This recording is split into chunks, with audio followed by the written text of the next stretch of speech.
দীর্ঘ আন্দোলনের পর দক্ষিণ হাওড়ার বাকসারাবাসীর জন্য মিলল বড়সড় স্বস্তির খবর। রেলের রিজেন্ট অর্ডার অনুযায়ী 2027 সালের জুন জুলাইয়ের মধ্যে বাকসারা রেলওয়ে আন্ডারপাসের নির্মাণ কাজ শেষ করার লক্ষ্যমাত্রা নেওয়া হয়েছে। ইতিমধ্যেই প্রাথমিক কাজ শুরু হলেও বর্ষার কারণে মূল খনন পর্ব শুরু হয়নি। বর্ষা শেষ হলেই কাজ শুরু করার পরিকল্পনা রয়েছে। নির্মাণ কাজ চলাকালীন সকাল 8টা থেকে দুপুর 12টা ও বিকেল 4টে থেকে রাত 8টা পর্যন্ত রেলগেটে অপ্রয়োজনীয়ভাবে ইঞ্জিন না দাঁড় করানো ও দ্রুত গেট খোলার উদ্যোগ নেওয়া হয়েছে। অ্যাম্বুলেন্স ও দমকলের মতো জরুরি পরিষেবার যান চলাচল নিশ্চিত করতে যানজট নিয়ন্ত্রণে বিশেষ পুলিশ বাহিনী মোতায়েনের কথাও জানানো হয়েছে। কলকাতা হাইকোর্টে দায়ের হওয়া পিআইএল এর পর 29শে জুন ও 10ই জুলাই শুনানির ভিত্তিতে এই নির্দেশ জারি হয়েছে বলে আন্দোলনকারীদের দাবি। তাদের বক্তব্য, 4টি রেলগেটের দুর্ভোগের বিরুদ্ধে দীর্ঘ আন্দোলনেরই ফল এই সিদ্ধান্ত।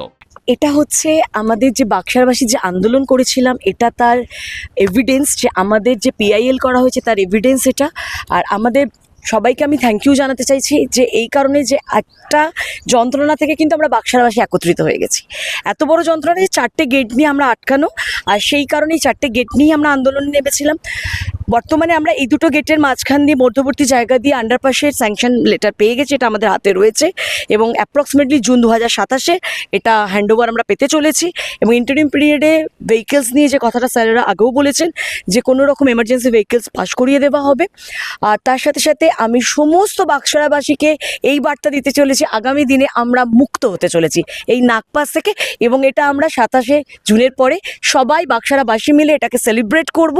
এবং এই বার্তাটা আপনাদের এই যে মনের যন্ত্রণা যে আমরা চিকিৎসায় যেতে পারছি না, ভালো ডাক্তার পাচ্ছি না, আপনারা সবাই আনন্দ করুন যে আপনারা আগামী কয়েক মাসের মধ্যে আমরা এই জয় পেতে চলেছি এবং আন্ডারপাসের মধ্যে দিয়ে যাতায়াত করতে চলেছি। সকলকে অসংখ্য ধন্যবাদ, রেল কর্তৃপক্ষকে ধন্যবাদ যে তারা হিয়ারিংয়ের সময় আমাদের প্রত্যেকটা যন্ত্রণার কথা পুঙ্খানুপুঙ্খভাবে শুনেছেন। ওনারা প্রত্যেকটা যন্ত্রণার কথাকে কিন্তু এখানে ওনাদের রিজন অর্ডারে লিখিতভাবে দিয়েছেন যে এগুলো যেন করা হয়।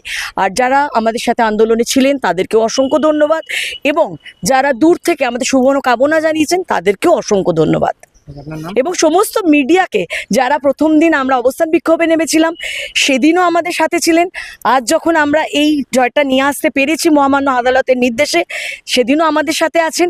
আশা করব আগামী দিন যেদিন আমরা আন্ডারপাসের নিচ দিয়ে যাতায়াত করব সেদিনও আপনারা আমাদের সাথে থাকবেন। দক্ষিণ পূর্ব রেলের ব্যস্ততম স্টেশন সাঁতরাগাছি, আর সেই সাঁতরাগাছি সংলগ্ন এলাকা হলো বাকসারা। একদিকে হাওড়া, একদিকে শালিমার, একই সঙ্গে রয়েছে রেল ইয়ার্ড। তাই দিনের বেশিরভাগ সময়টাই রেলগেটগুলি বন্ধ থাকে ঘন্টার পর ঘন্টা। এতদিন অভিযোগ জানিয়েও কোনো সুরাহা হয়নি। এবার সেই যন্ত্রণা থেকে মুক্তি পেতে চলেছেন দক্ষিণ পূর্ব রেলের এই নির্দিষ্ট অঞ্চলের বাসিন্দারা। হাওড়া থেকে সুমন আদকের রিপোর্ট, পূবের কলম ডিজিটাল।